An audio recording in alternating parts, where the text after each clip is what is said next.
Welcome to our channel. Today we how to register with LeadSquared CRM, complete guide step by step clearly.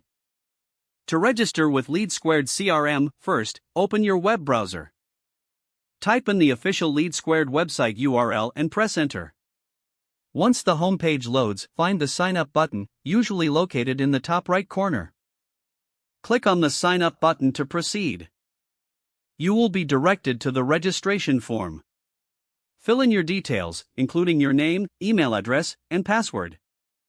Ensure your password meets the security requirements outlined on the page. Next, select the country you are located in from the drop-down menu. Review the terms and conditions presented to you.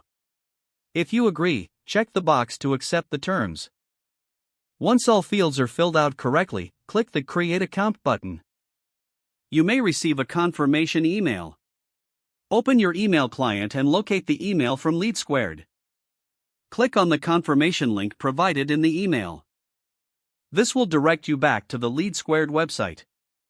Upon returning, you may be asked to log in with your credentials.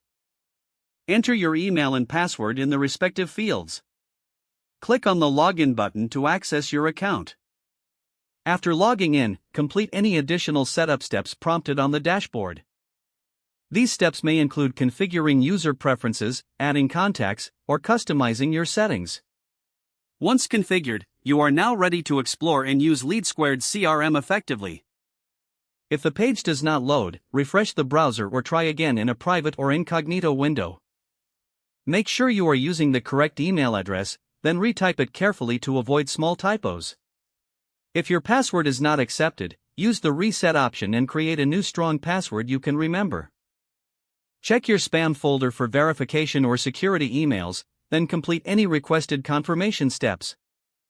Enable two-factor authentication if available to improve account security and reduce unauthorized access risk.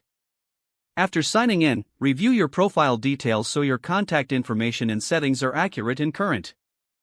If you see an error message, note it down and try again after restarting your device and internet connection. Don't forget to like this video and subscribe to our channel for more step-by-step tech guides.